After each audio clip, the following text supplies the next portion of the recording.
E 6 dimineața. Am venit pe plaja din Da Nang să vedem răsăritul.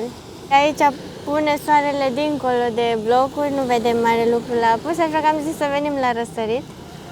Și la 5:30 a răsărit soarele. Ne așteptam să fie pustiu pe aici, doar că deja oamenii sunt foarte activi, fac mișcare, aleargă pe plajă, joacă volei. Nu, n-am văzut, cred, nicio plajă la răsărit atât de plină. Nu pot să zic că e aglomerat, dar sunt foarte mulți oameni pentru ora 6 dimineața. Și era plin de dinainte să răsară soarele. Deci cred că asta e rutina lor zilnică, să vină dimineața, să facă mișcare, poate și o baie în mare, după să meargă să lucreze sau fiecare ce activități zilnice are și cred că la orele prânzului dorm, pentru că dacă mergi seara, noaptea pe străzi, ei tot activi sunt.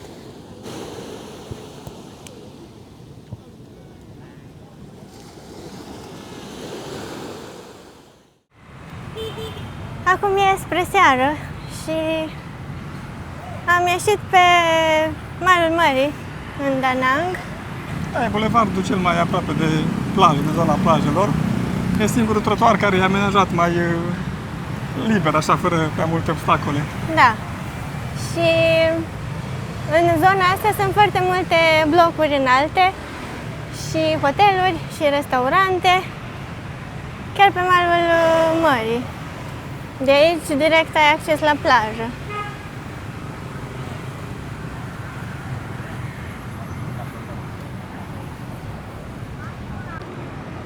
Încă sunt multe blocuri înalte sau hoteluri, nu știu exact ce o să fie, nefinalizate. Deci se vede că orașul încă se dezvoltă. Da, pentru că sunt zonele astea aici în stânga, care sunt practic părăsite sau a fost ceva și acum e în paragină. Și probabil că înainte nu era nimic și acum orașul se tot dezvoltă. Sunt zone unde sunt constructe genul ăsta noi și lângă e un loc părăsit cu multe mizerie sau gunoaie. Asta e una dintre zonele bune din oraș.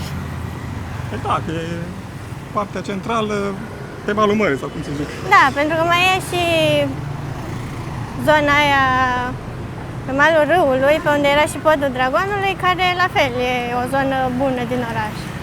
Da, acolo sunt cluburi multe și restaurante, cafenele.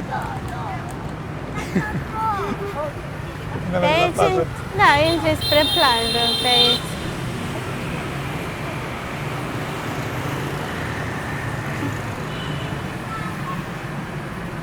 Acum e ora la care ies la plajă localii sau turiștii din țară, pentru că nu mai e așa soare. Da, dacă mergi așa de pe la ora 10 până pe la ora 4-5, nu prea sunt oameni pe plajă. Și acolo cred că sunt ceva plantate, uite, vezi, acolo sunt ceva grădini. Dacă văd bine de aici. Hai să traversăm. Traversăm până acolo? Da. Dar nu trece aici. Așa pare că oamenii cultivă acolo, ce tare, exact lângă blocul ăsta. E o grădină foarte mare aici, între blocurile astea, nu te aștept ce o găsești.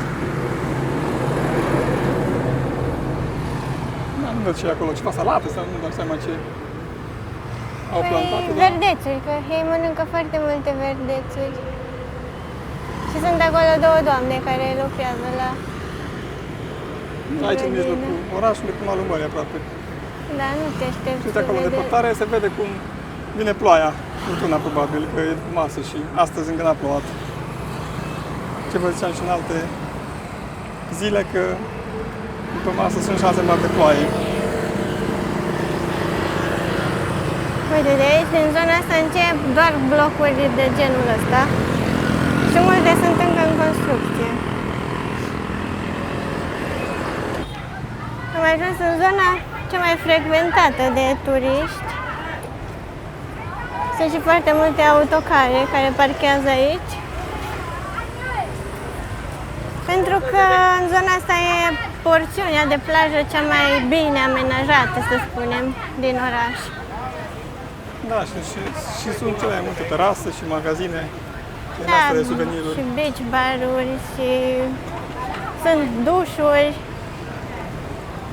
În restul orașului există plajă, pentru că e foarte, foarte lungă. În restul orașului există plajă. Hello, thank you. Există plajă, dar nu e așa amenajată, e mai la liber.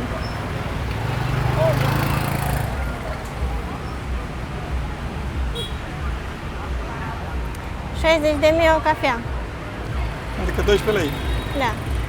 În partea asta sunt prețuri mai mari. Bine, nu mari, Nu mari comparativ cu cu alte țări, dar mari pentru Vietnam. Adică în alte părți poți să-ți iei cafea cu 3-5 lei.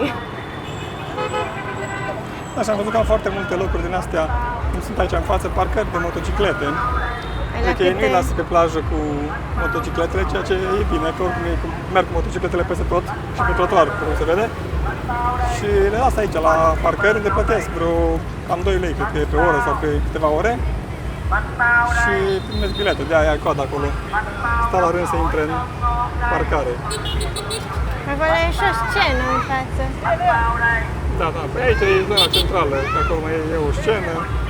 Cred că sunt concerte și evenimente. Zgomotul ăsta e de la scuterele astea care vând ceva De toate. dumplings, da, de ale lor Da, și sau- au ceva înregistrat și tot se aude asta. Intrăm după pe plajă, să vă arătăm și plaja. Bánh bao đây. Bánh bao nóng hổi thơm ngon đây. Uite aici câte motociclete și scutere. Eu nu știu cum îți mai găsești motocicleta aici. Și încă nu-i bine parcarea, că mai sunt locuri aici unde suntem noi.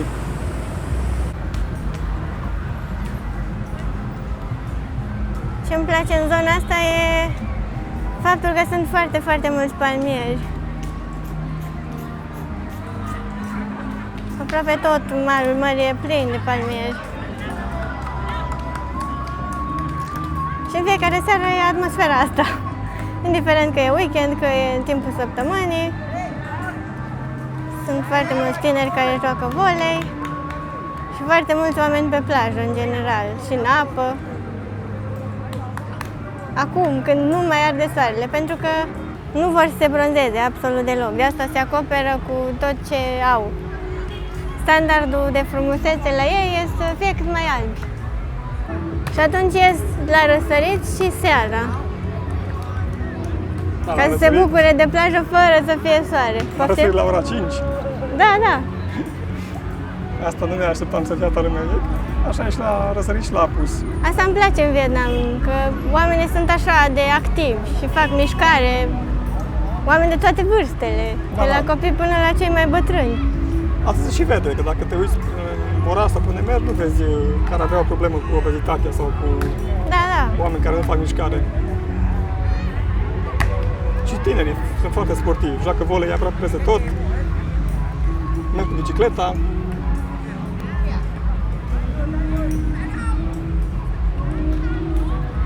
Și toți oamenii pe care îi vedeți aici nu sunt toți turiști, adică sunt și turiști vietnamezi, dar foarte mulți localnici. Și printre ei și foarte mulți expați, pentru că vă spuneam că se mută foarte mulți străini aici în Da Nang. Astea sunt bărcile lor tradiționale, așa rotunde. Sunt în mai multe zone ale țării, am văzut și în delta Mekongului. Sunt în mai multe zone genul ăsta de bărci și chiar și turiștii pot să aibă tururi cu astfel de bărcuțe.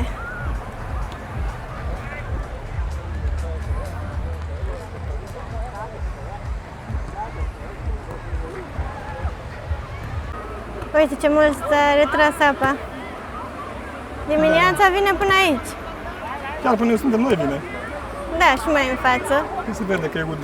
Și seara se retrage foarte mult. Și în zona aia acolo e nisip foarte ud, așa, cumva mâlos. Asta e un pic ciudat. Și apa e foarte caldă după masa. Da, e atât de caldă încât nu simți că ai intrat în apă. E nisip foarte fin și în momentul în care stă ud așa, e un pic așa mâlos.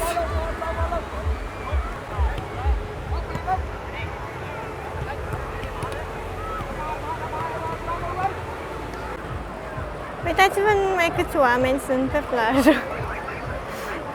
N-am mai văzut de foarte mult timp o plajă așa aglomerată.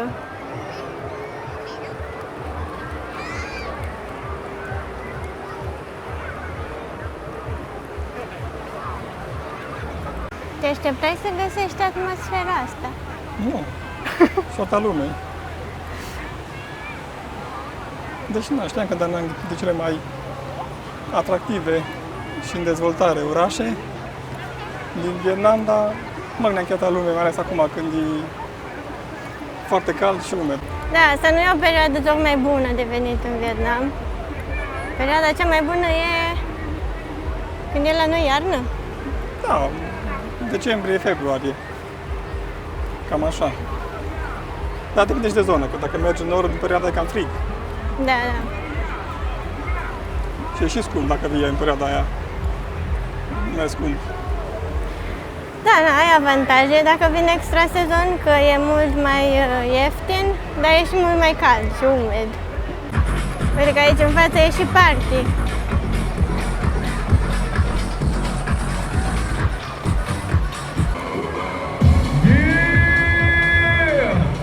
Và đại tuyên bang của chúng ta đã sắp sửa được bắt đầu rồi. Cho bác sẽ bị điểm danh cả nhà khu vực Bắc Điện Xô đó các bạn đâu rồi. Các bạn hãy cùng nhau nhấc chân, nhấc tay, có mặt tại khu vực của mình và sẵn sàng cho đại tuyên bang của chúng ta nha.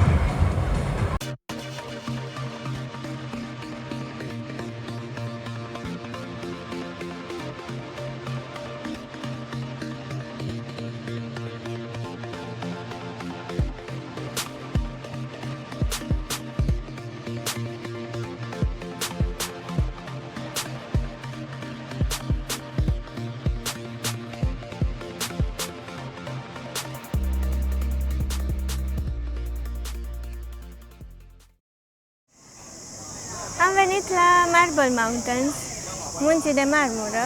Sunt la câțiva kilometri de centrul orașului, deci tot în Da Nang. Am venit pentru că sunt 5 formațiuni, 5 mogote, cum am văzut și la Batu Caves. În cazul în care ați văzut vlogul nostru din Kuala Lumpur, acolo am mai văzut mogote. Sunt niște munți din calcar sculptați prin eroziunea din precipitații. Dar nu chiar munți înalți, sunt Nu munți, dar sunt niște formațiuni. rămase în urma eroziunii Da. și e foarte multă lume deja. Da, e o atracție turistică destul de importantă în zonă și sunt foarte mulți turiști, foarte multe magazine cu suveniruri. Sunt două opțiuni ca să ajungi în zona cu formațiunile. Din ce am văzut, există opțiunea de a urca pe scări sau opțiunea de a urca cu liftul. Aici e coada de la lift. Cred că la scări nu e așa coadă de lume. Nu știu exact cât costă liftul, dar oricum nu avem de gând să stăm la coada asta. Hai să mergem la scări. Cât de multe pot să fie?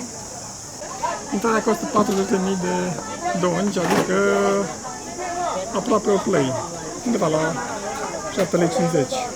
Și biletul pentru lift e 15.000 de doni, deci aproape 3 lei, că nu e mult, nici cu liftul. Nu e mult, doar că nu am de gând să stau la coadă. Oh, și prefer să urcăm să vedem și noi practic cursurile printre formațiuni și facem și puțin mișcare. Hai să vedem.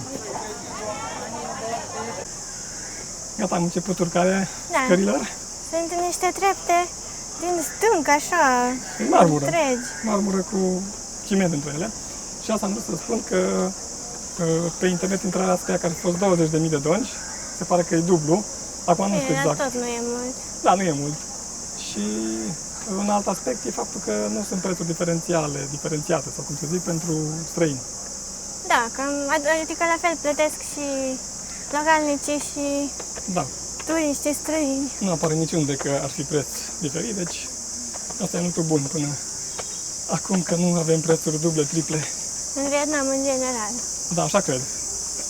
Păi până acum nu ni s-a întâmplat. Păi nu, nici n-a fost foarte multe roturi cu bilete. Astea păsări, insecte de alea? Da, Cum se numesc? da, ce auzit acum sunt niște insecte, cred, care... Dar cum se numeau? Cum? Ceva cu C. Cu C? Da, cicade sau nu mai știu. A, nu știu, nu știu. Nu știu că la fel ca alea din zona mediteraneană, dar se aude sunetul.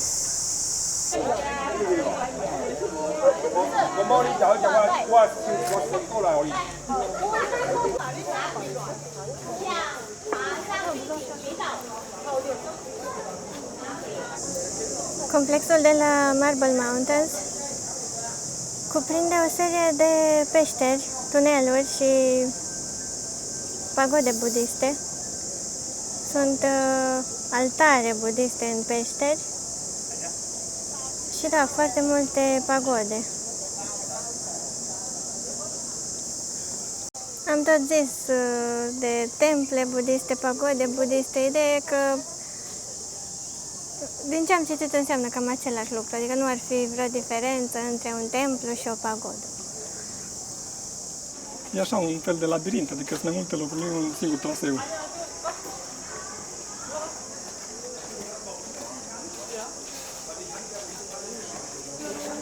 Sunt foarte mulți turiști și grupuri cu ghid. Da, aglomerație, și nu ne place. Acum știam unde venim. Ce bine că mi-a răcoare aici. Da, da. Vezi la cap. La tine mai mult. Eu da, mă prind în spate, că zici că dacă nu stau grupul unul lângă altul, se pierd.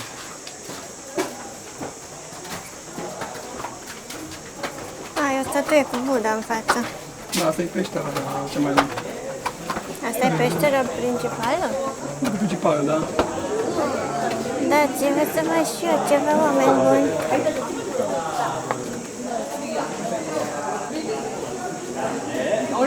Da, sunt multe grote care sunt statui.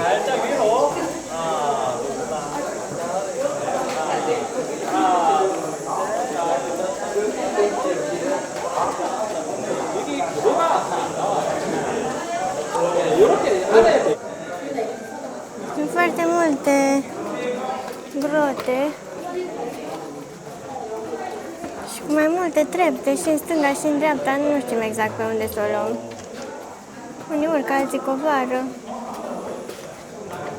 În fiecare peșteră e câte o statuie. Și aici în față mai sunt niște trepte. Oare pe aici? Da.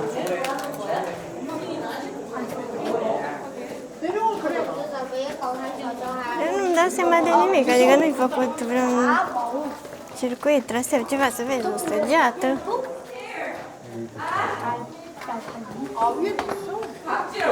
주소야 거기서 Așa ceva, Ce nu-ți convine? nu știu, e cursă. Că te împing? Păi se pierde grup. Uite, sus e deschidere.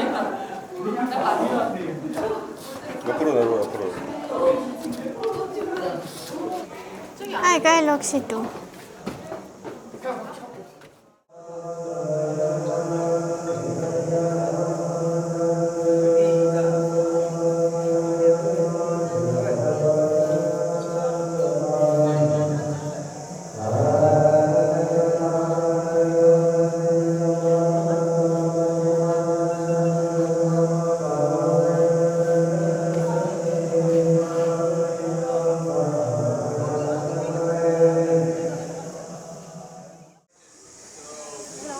Deci în Vietnam nu trebuie să-ți faci griji că n-ai apă, că n-ai mâncare cu tine. Găsești de toate și în locurile în care nu te-ai aștepta neapărat. Adică acum deja suntem undeva sus, pentru că am mai urcat încă o serie de trepte.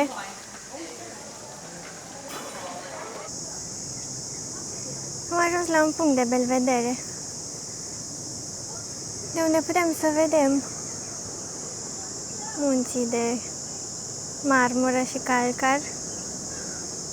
De fapt, eu de asta am vrut să vin aici, ca să văd priveliștea.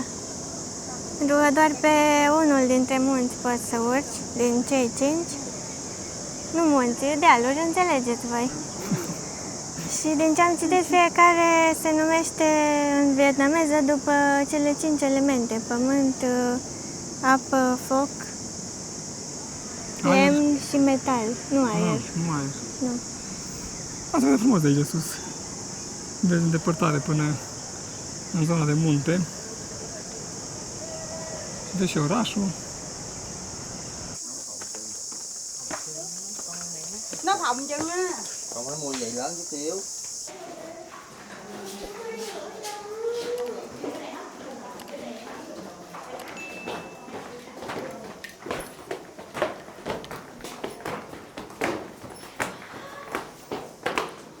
Cred că asta e peștera principală.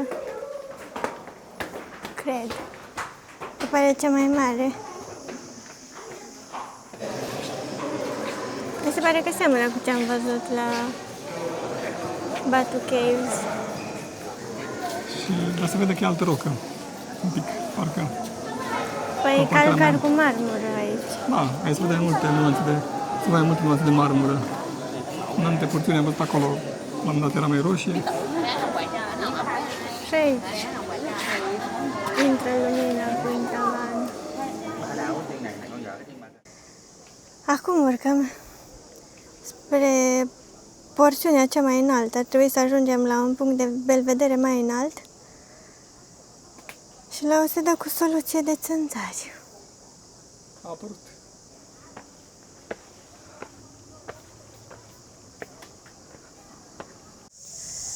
Hai că mai avem porțiunea asta, cred. Dar să ajungem în vârful muntelui. Dar vezi ce faceți balustradele astea? Da, cred că e un fier și peste e făcut așa ca lemnul. Păi Ca da, și dar nu trunchi e de copac. lemn. E ceva ciment vopsit. Păi da, da, zic că e și lemn aspectul. Care aspect de trunchi de copac. Încă vine lumea de jos și de sus și să facem buteiaj aici. Yeah, I got a good one. And then I lost it like Thailand. Uite că începe să se vadă.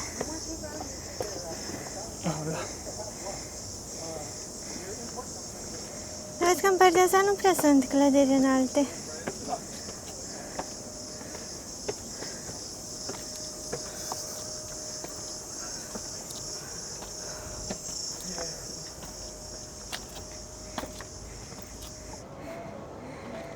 Se vede plaja de aici.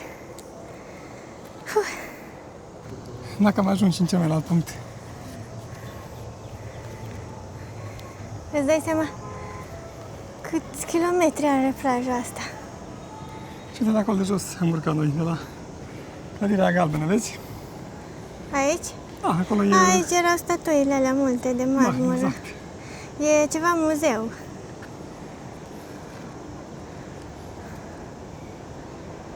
Da, deci aveți tot 360 grade ai priveliște și spre oraș, spre plajă.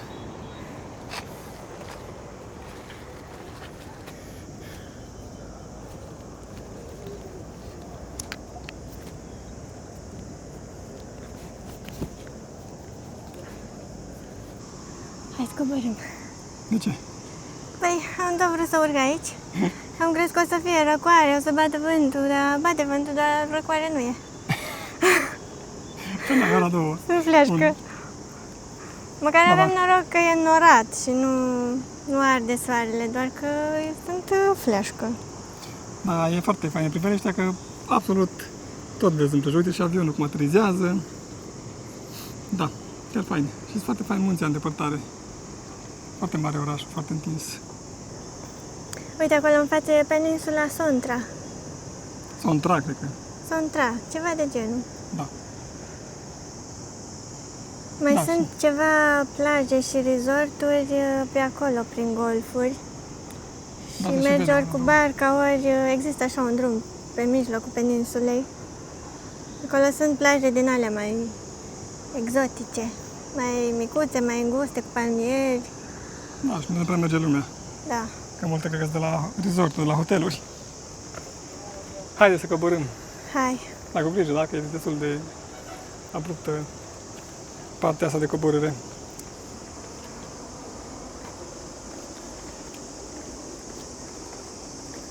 Dar chiar îmi plac balustradele astea. Da, am mai văzut și, mai știu unde, de că Sri Lanka În sau unde astea, erau. în general, sunt.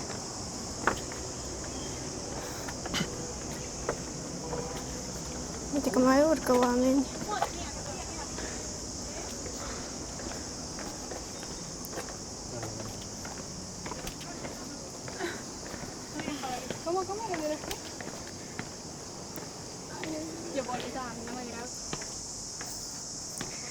De câte luni suntem în Asia, cred că mi-am eliminat toate toxinele.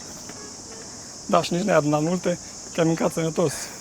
Încă multe fructe, legume, fructe exotice. Asta e dezavantajul, să fii în sezonul umed aici în Da Nang. Pentru că în sezonul uscat și mai ales când e iarnă, în februarie, cam 25-26 de grade sunt. Doar că atunci e mai multă lume și mai scump. Dar vezi cum... Asta e toată marmură. Și foarte alunecos să mergi pe ea. Deci toți munții ăștia sunt din marmură. Da. Înainte era și carieră aici, doar că în ultimii ani, din ce am citit, a fost interzisă exploatarea.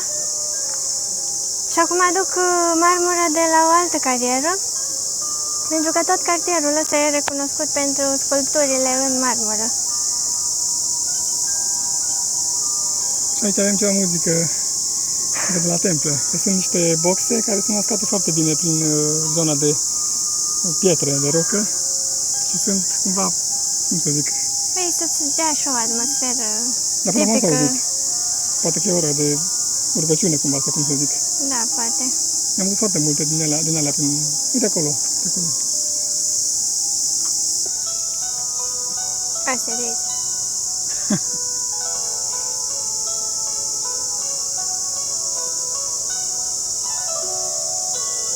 Dar îmi place muzica. Da, e relaxantă. Da, am mai auzit când am fost la templele alea acolo, în excursia din Ho Chi Minh, la templul la... Da, păi aici e budism așa, mai Da, cu spre influențe, China.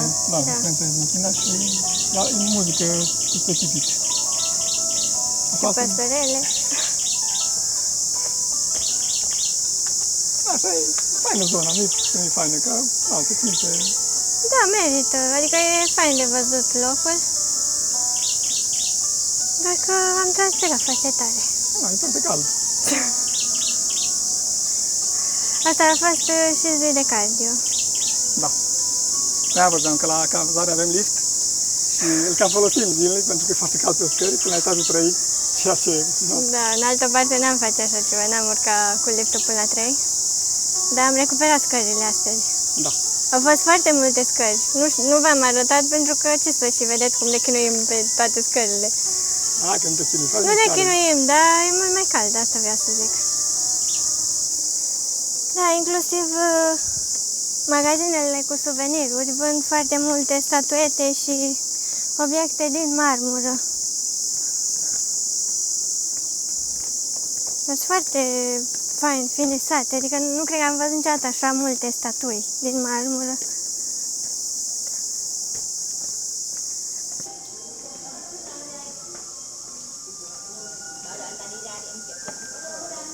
Uite că îi stricăm poza.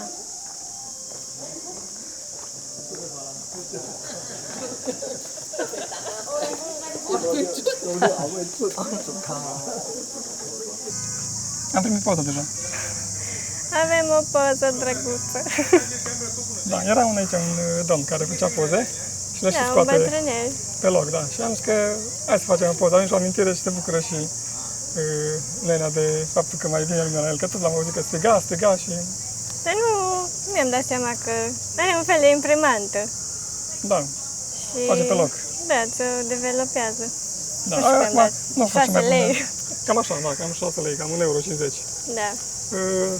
Era un pic soare în spate și nu e și chiar perfect, dar... Dar nu e așa de Da, ramă, e mai mult de amintire. Da, așa, că dați aminte și să bucură și uite care și data. Da. Poți să o trimiți acasă. Da, mă trebuie să iei plic și să pui timbru, se Timbru, pare. da. Cred, nu știu exact cum e aici. Ne îndreptăm spre ieșire. Am stat câteva ore, nu știu, vreo 2, 3, câte ore am Cât stat? e acum ceasul? 2, 3, 3 ore am stat. nu chiar. 2 jumătate Dar spre am 3, văzut da. cam tot pe aici. Da, da. Cam 3 ore, da, 2 jumătate, 3.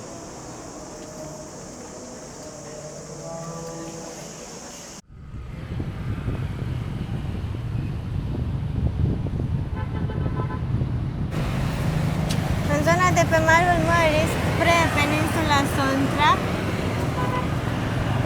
nu sunt așa de mulți turiști, sunt mai mulți localnici și nu sunt nici așa de multe hoteluri. Rồi đi súp gì dốt xuống là dốt liền lên bắt bò Nam câu thì súp đó. Nu e la fel de curat și de îngrijit cum e acolo în centru. Da. Plaja e la fel, e nisipul la fel, apa e la fel. Da, și astea, terasele nu arată chiar așa cum arată acolo în centru și se vede că ești mai departe de zona zero a orașului. Dar așa, na, la plajă lumea tot așa se joacă. Plaja e la fel de animată, doar că nu e la fel de curată. Eu prefer și partea asta, care e mai locală, pentru că poți să mai vezi pescari în fiecare zi. Vin cu bărțile și scot plasele din mare și nu e așa de turistic, adică nu sunt atât de multe beach bar-uri, nu e muzică peste tot și poți să te simți bine și în partea asta. Timpul nostru în Da Nang se apropie de final, mai avem câteva zile și plecăm din oraș. Da, pe ansamblu a fost o ședere plăcută, dar cumva Da Nang este promovat ca și un oraș de top, să zic, printre străini și așa aveam un pic alte așteptări, poate, nu știu. Da, cum vă spuneam, sunt foarte mulți străini care se mută aici, se stabilesc aici pe termen lung și pot să înțeleg de ce, pentru că e un oraș pe coasta mării, ai plaje, Da, ai ce face, ai activități, ai... activitățile astea de distracție și viață de noapte și poate sunt mulți care caută asta. E un oraș foarte agitat și aglomerat, dar știam asta. Da, nu mă Și Zi. nu pot să spun că nu-mi place, doar că nu m-aș muta aici.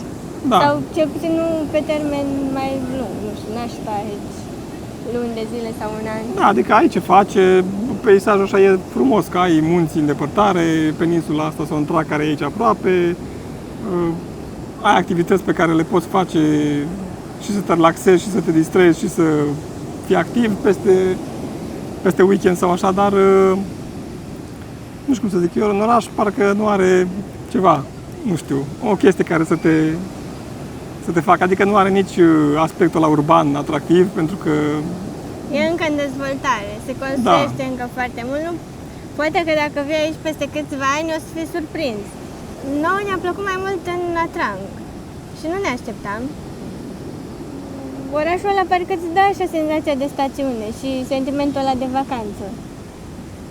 Aici deja e oraș în toată regula și e un oraș foarte mare. Noi am frecventat mai mult zona asta de malul mării, pentru că aici am avut cazarea. Orașul e foarte întins și pe partea cealaltă a râului.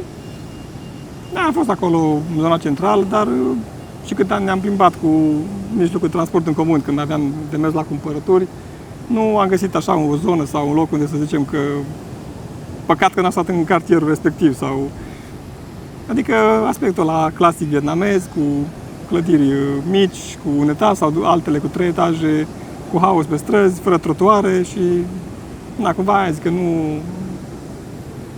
Când auzeam chestia asta că foarte mulți expați se mută aici și că e cel mai atractiv oraș pentru străini, ne gândeam că e așa un oraș unde simți atmosfera locală și e un amestec între străinii care vin aici. Sunt cartiere unde simți chestia asta, nu știu, că sunt mai mulți japonezi sau mai mulți europeni. Dar n-am văzut chestia asta, adică nu o vezi așa în cartiere. Doar în zona aia centrală, unde sunt multe hoteluri, dar acolo e normal că sunt foarte mulți turiști și din Asia. Și asta ziceam că nu... Poate din cauza că aveam așteptări mai mari decât... Da, e mai bine să n-ai așteptări deloc. Eu nu pot să zic că sunt dezamăgită. Mie Nu. îmi place, Da. îmi place orașul, nu îmi pare rău că am venit aici. Doar că nu m-aș muta aici. Aia e ideea. Da, deci nu zic că e Poate- urât orașul. Plus că e foarte ieftin. Da, poate că asta vreau să zic. Poate că și faptul că e ieftin atrage foarte mulți străini aici. Sunt foarte mulți din Marea Britanie, Germania, Australia, Noua Zeelandă, cu care ne-am mai intersectat și care sunt la pensie. Și probabil vin aici cu o pensie destul de mare și pot să aibă o viață de regi. Da, ideea e că se poate obține, dacă nu mă înșel, viză pentru pensionari și e pe perioada mai lungă, dacă nu mă înșel, chiar și de 5 ani pentru anumite țări. Și atunci e foarte avantajos dacă poți obții respectiva viză, să stai în Vietnam un an sau 5 ani, evident că ți-ai... Pentru că, într-adevăr, chiriile sunt mult mai mici aici decât în alte părți ale Vietnamului, mai ales pe termen lung. Și sunt foarte multe, Da. ca și variante. Asta e avantajul, pentru că de asta și noi am zis că stăm o lună aici, că am găsit foarte multe variante de chirii la prețuri accesibile și în condiții foarte bune. Pe lângă asta, zic eu, străinii sunt atrași și de faptul că e haosul ăsta. Unora le place haosul. Păi bun, și în Ho Chi Minh e haos. Da, Doar că e doar mai mult decât e aici. și mare. Da. Îi atrage, nu știu dacă pot să o numesc libertate. E o libertate. Adică dacă vii dintr-o țară unde ai reguli stricte și când vorbim de circulație și de, nu știu, ce să mai dau exemplu. Da, să mănânci vii pe aici- stradă. Da, vii aici și vezi că lumea vinde orice, oriunde, poate să își pună hamacul absolut oriunde, merg cu scuterul pe străzi, peste tot nu există vreo regulă. În orice sens. Și atunci asta atrage străinii care vin din țările astea dezvoltate. Da, unde libertate practic nu prea mai există așa la nivel de... Da, ok, e haos și da, trebuie să ai grijă când mergi pe stradă, doar că da, e și partea asta plăcută, că într-un fel zici că aici trec strada și am trecut, nu mai stau să mă uit dacă e cineva care te urmărește sau nu. Ce mi-a plăcut cel mai mult e faptul că e foarte animat. Și orașul, și plaja, și oamenii se relaxează și dimineața și seara, după ce și-au terminat programul zilnic, îi vezi deja la relaxare. Și asta îmi place, adică nu prea mai vezi asta prin alte părți. Da, Oamenii sunt așa într-o viteză continuă și viața e de așa natură încât nu-ți mai permite să mai ieși cum ies ei zilnic. Cu copiii se joacă și nu sunt turiști, repet. Ce v-am arătat în mare parte sunt localnici. Și cei care vin la 5 dimineața pe plajă la răsărit, tot localnici sunt. Dar asta se pare că e ceva specific în Vietnam. Așa sunt ei, mai activi. da, și asta e bine, că nu... Seara cântă, avem un karaoke în spatele cazării și cântă. Nu tot timpul se aude. Nu tot timpul, Mă dar noroc. voiam să zic că e o activitate pe care o fac în orice zi, seara, adică nu e vreo sărbătoare sau un weekend. Mulțumim că ne-ați urmărit, lăsați-ne în comentarii impresiile voastre, spuneți-ne cum vi se pare orașul și ne vedem în vlogul următor dintr-o altă destinație.